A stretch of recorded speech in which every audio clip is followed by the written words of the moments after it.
Okay, this is for section 4.3, and this is on solving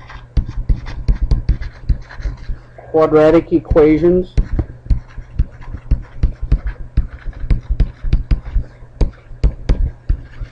By factoring.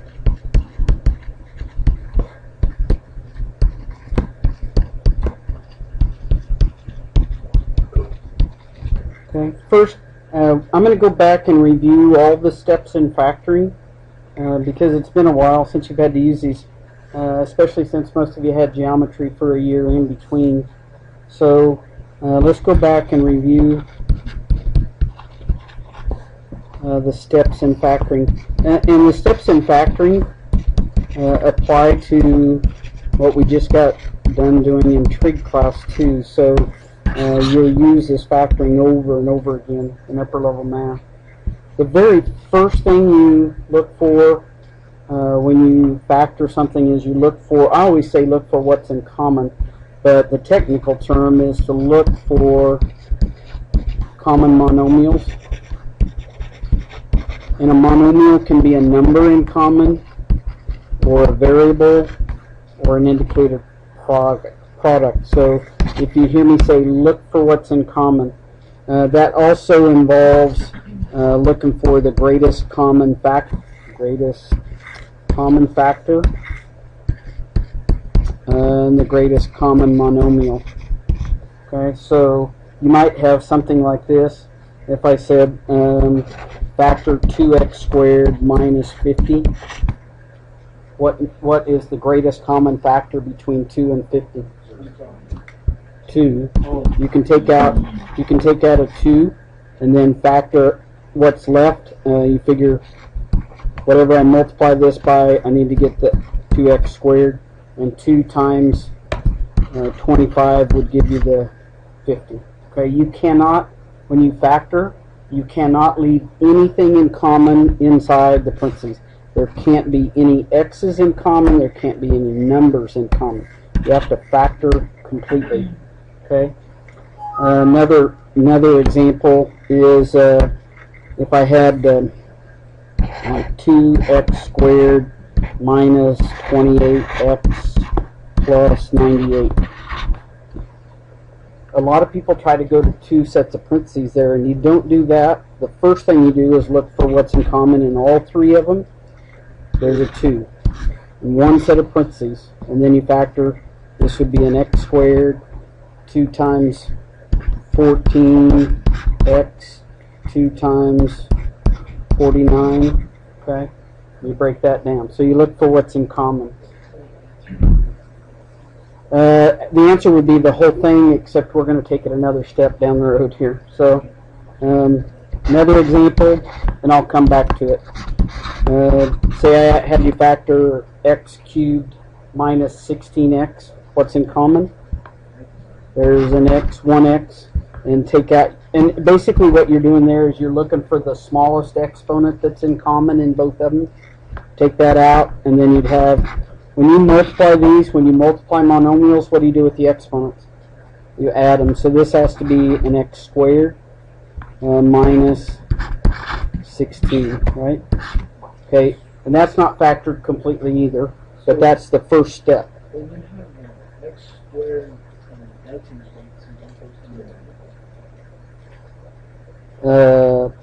but there's not an x squared, and like are you looking at this example? It has to have the same exponent.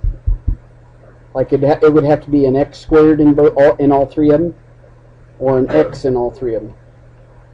Has to have the same exponent in common in all 3 of them. Okay. Okay, we're going to come back to those because they're not factored completely. The next step, you always look for what's in common first, and a lot of times that simplifies the problem. Okay, and the next one is look for the difference of 2 squares.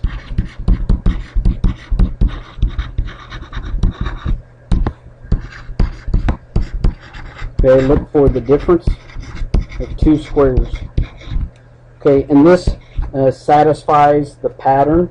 The pattern is a squared minus b squared, and that will factor into a plus b times a minus b. 1 plus sign, 1 minus sign. Okay, so if I had x squared minus 81, okay, x squared is a perfect square of x, 81 is a perfect square of 9, so I can factor that, plus 9 minus 9, okay.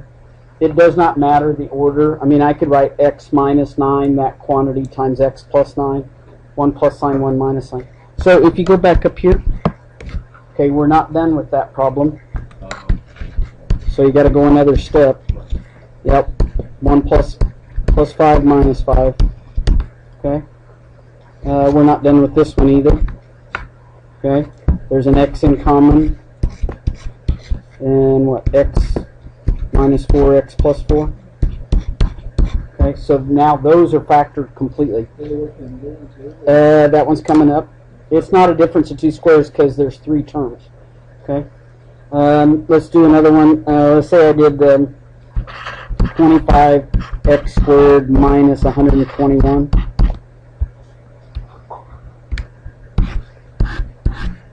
There's nothing in common all the way across. 25 is a perfect square of 5. X squared is a perfect square of x. So this would be 5x and 5x. 121 is a perfect square of 11. So 1 plus sign, 1 minus sign. It does not matter the order. Okay? And that's factored completely.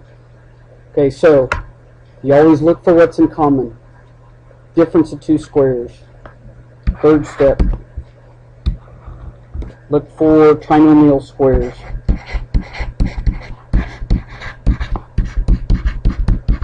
Trinomial means it's got 3 terms. Look for trinomial squares. Okay, and trinomial squares always come from the square of a binomial. So I'm gonna actually start with it in this order. A plus b quantity squared. That is a binomial squared. Every time you take a binomial and square it, you end up with 3 terms that make up a trinomial square. The long way to do this, and if I was you, I would learn the shortcut because it's going to save you a lot of time. The main thing is don't leave out the middle term. If you FOIL that out, it would be a squared plus ab plus ab, ba or ab plus b squared. These two are like terms, so you can write it a squared plus 2ab plus b squared. This is the trinomial square. It will always factor back into the square of a binomial. So you say a squared is a perfect square of a, b squared is a perfect square of b. If you multiply them together and double it, if you multiply this a and the b together and double it, you get that middle term. So an example, if I said x squared plus 10x plus 25. To check, there's nothing in common. It's not the difference of 2 squares. X squared is a perfect square of x. 25 is a perfect square of 5. If you multiply these two together, 5x, and double it, do you get this middle term? 5x and double it, 5x times 2, yeah. This tells you the sign inside is positive. X plus 5 quantity squared. So you actually factor this trinomial square back into this, the square of a binomial. The common error is people think x plus 5 squared is x squared plus 25 and they leave out the middle term. And it's like, how many times in your math career are you going to give up points to trinomial squares and squares of binomials? Every time you square a binomial, you should end up with 3 terms. Let's go back up here. This one is not factored completely. Okay? 2's in common. X squared is a perfect square of x. 49 is a perfect square of 7. If you multiply these two together, 7x, and double it, do you get this? Yes. And this tells you the sign inside is minus. And you can either write it x minus 7 quantity squared, or you can write it x minus 7 times x minus 7. Okay. Let's do a couple more of those. Oh.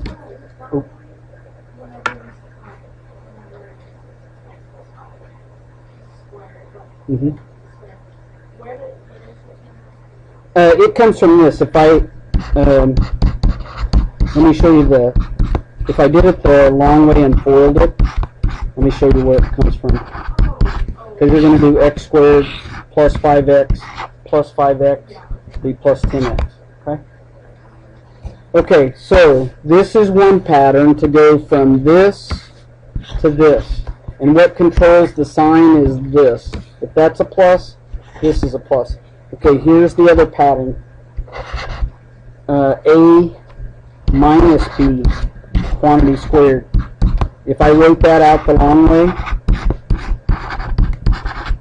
okay, this would be A squared minus AB minus BA would be the same as minus AB. And a negative times a negative, positive B squared. So this would go to A squared minus 2AB plus B squared. So now we're going to factor this back into this with a minus sign. So that's still a trinomial square. Okay, so example, if I gave you x squared minus 12x plus 36. First, if they just said factor that, I still go, is there anything in common all the way across? No. Difference of two squares? No. Trinomial square? Check it. X squared is a perfect square of x. 36 a perfect square of 6. If you multiply those two together, 6x and double it, yeah, that gets you the 12. This tells you the sign inside here is minus. So it's x minus 6 quantity squared. That is a trinomial square. So far we've had 3 steps. Look for what's in common. Difference of two squares. Trinomial squares. The next part is what I call the Sherlock Holmes of factoring. You look for trinomials.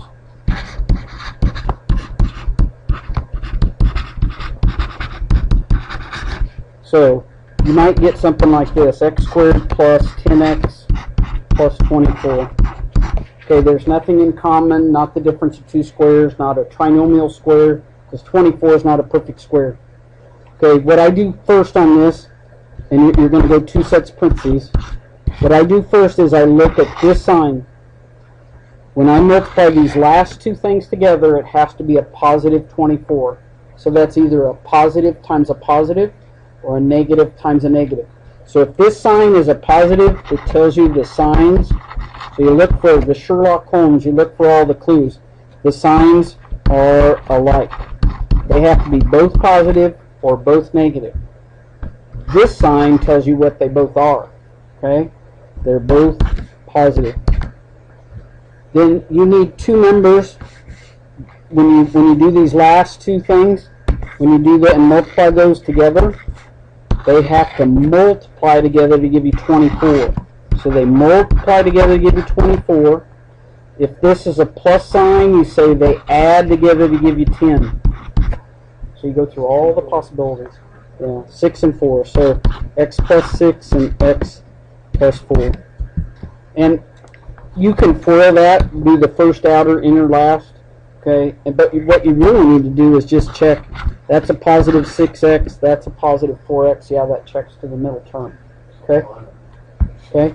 Some of you did what they call it. What Miss Janish called? Triple play. Some of you did that. Yeah. And if that is your method and you understand it and you get it right, then I would say use that method. Oh. Number in the front. Okay. Okay, on this one, there's nothing in common, not the difference of two squares, but I know when I multiply out the last two things, it has to be a negative 24. So that tells you the signs are different. Signs are different. One positive, one negative. Doesn't matter when you first put them in, one's positive, one's negative. They still multiply together to give you 24. But look, if that's a minus sign, instead of saying they add together to give you that, you say they differ by 2. And this is the sign of the larger one. Sign of the larger. So, still 6 times 4 multiplies together to give you 24. They differ by 2. 6 and 4 differs by 2. 6 is the larger one. So 6 goes here, and the 4 goes here. And check the middle term. If you check the middle term, it'd be positive 4x and negative 6x would give you a negative 2x middle term. So you look for all the clues in the signs. If I did x squared plus 14x plus 24, what about the signs? Signs are alike. This tells you what they definitely both are. They multiply together to give you 24. If that's a plus sign, you say they add together to give you 14. What? 12 and 2. 12 and 2. Okay? Okay. So we've gone through 4 steps. Look for what's in common, difference of 2 squares, trinomial squares, trinomials. Okay? That takes you up to Algebra 2. Step 1 through 4 was Algebra 1. Okay? Step 5. This one is a new one for you. Look for the sum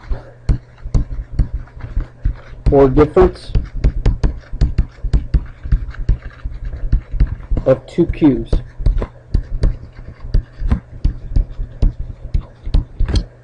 Okay, and this basically, I will tell you if you're going on for the rest of this class, for pre-calc, for trig, for calc, you have to memorize these 2 formulas. You're going to need them over and over again. Okay, the sum of 2 cubes. A cubed plus B cubed. The way I remember it, if that's a plus sign, the sign inside the first set of parentheses is the same. A plus B. And then it's A squared minus AB plus B squared. This last sign will always be positive. Notice that is different. There's no 2 in front of this. You know, like on a trinomial square back here, there was a 2. There's no 2 in front of that. Okay, and that is basically the pattern that you memorize. Difference of 2 cubes. Okay, if that sign is minus, the sign inside the first set of parentheses is minus. Okay, and then A squared, this sign is positive AB, and the last sign is always positive. Okay.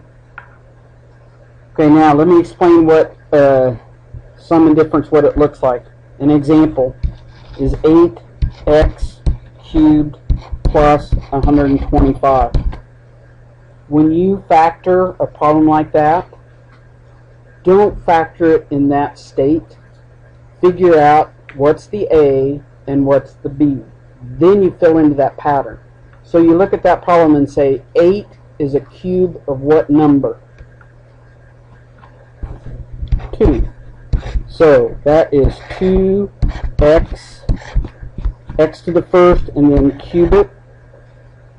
125 is a cube of what number? 5. 5 cubed, 5 times 5 is 25 times 5, yeah. Okay, so now, this becomes the A.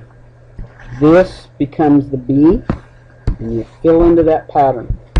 Okay, so, it would be 2x plus 5. If my A is 2x, what's 2x quantity squared?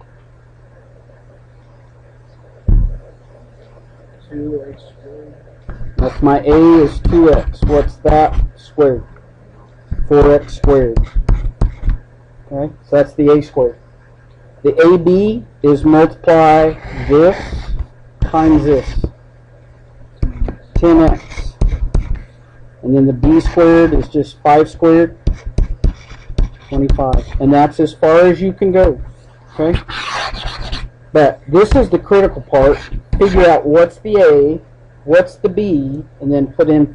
Okay, so let's say I gave you 27x cubed minus 64.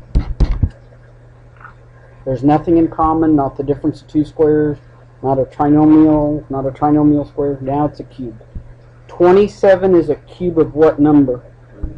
3. So this is 3x cubed. That 3x is my a. Minus 64 is a cube of 4. Okay, and now you're just going to fill into this pattern. So my a would be 3x minus my b is 4. A squared, 9x squared. So it's 9x squared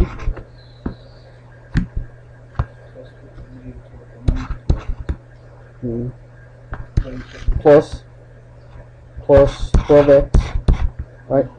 Yeah, because we're doing a yeah. And then the last one, 4 squared is 16. Notice this sign at the end is always positive. And I just remember, if this is a sum of two cubes, the first sign's plus, second one's the opposite. If it's the difference of two cubes, first sign's the same, second one's opposite. The last one's always positive. Okay? Okay, so basically you will take those 5 steps, and then they're going to give you quadratic equations that you're going to solve by factoring. They will give you something like this.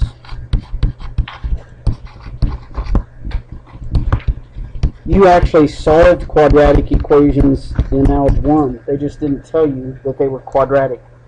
Okay, so if they gave you something like, and they might actually, you guys, they might actually write it as a graph.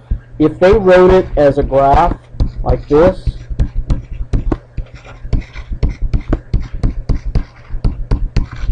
okay, if they wrote it like that, whoops, sorry, that's my fault. If they wrote it like that, okay, we're going to solve that by, not just by graphing, we're just going to solve it. And we said yesterday to solve it, the solutions are where it crosses or doesn't cross, or if it just touches. These are the solutions where it crosses the axis. Where it crosses the axis is where that y value is 0. So you sub 0 in for y.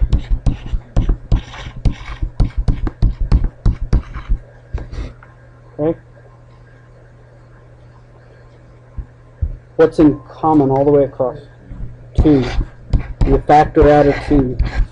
One set of parentheses. What's left?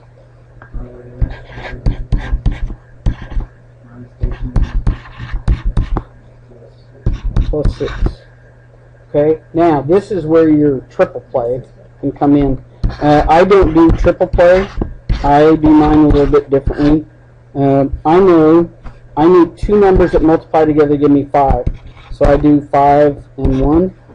I need 2 numbers that multiply together to give me 6. I do 6 and 1 and 2 and 3. And look at the signs. The signs have to be,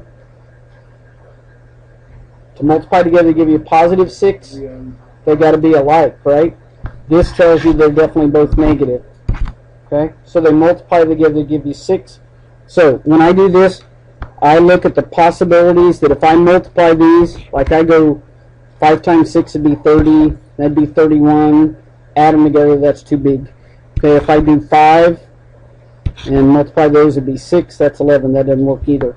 So then I do 5 times 2 is 10, 1 times 3 is 3. So I need 5, I need 5x and x. I need 5 times 2, and I need 1 times 3. Okay? Now, check to see if that multiplies back. This would give me 5x squared minus 10x minus 3x. Whoa!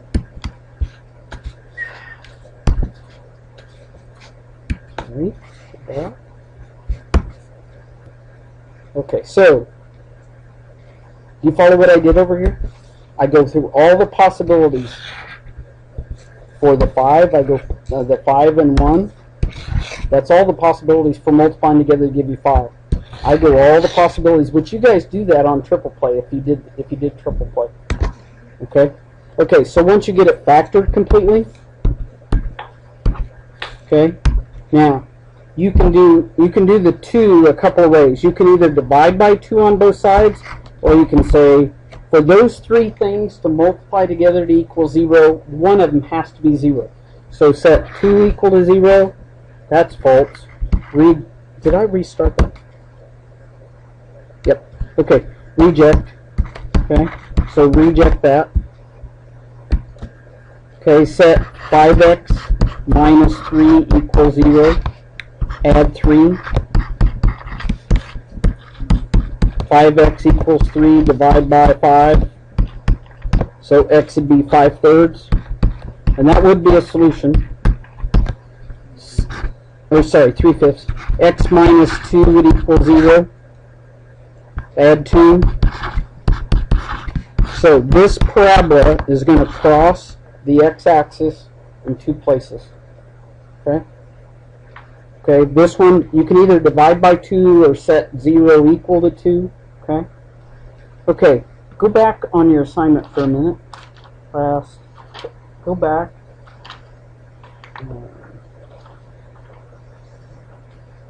Go back on page 233 for a minute.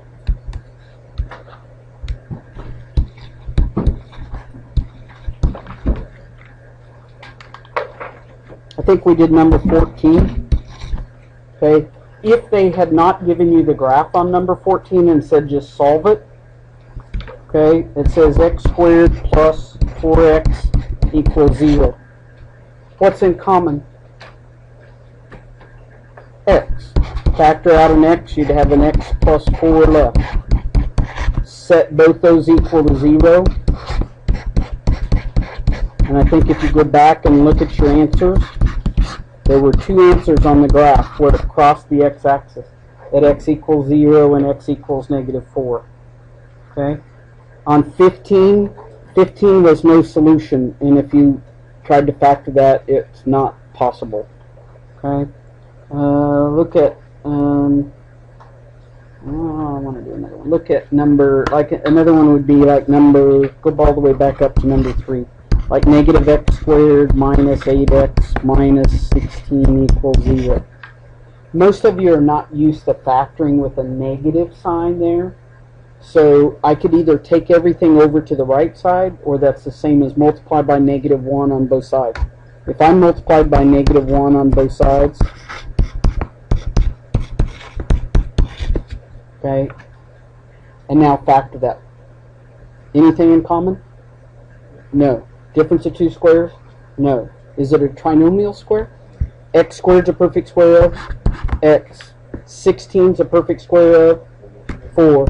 Okay? So you can write it this way, or you can write it this way. And if you set those equal to 0, if you set that equal to 0, x would be -4, and x would be -4. So that means it's the double root that we talked about. It's only going to touch the graph in one point. It would just touch the graph at x equals... No, that's the 2 roots, yeah. 2 real roots. This would be 1 real double root. Okay? Okay, that's kind of a review of the factoring, the part that you as Algebra 2 students have to memorize. I can't tell you how many points you will miss over the career if you don't memorize that pattern. Okay? The assignment is to make sure you're caught up on your notebooks.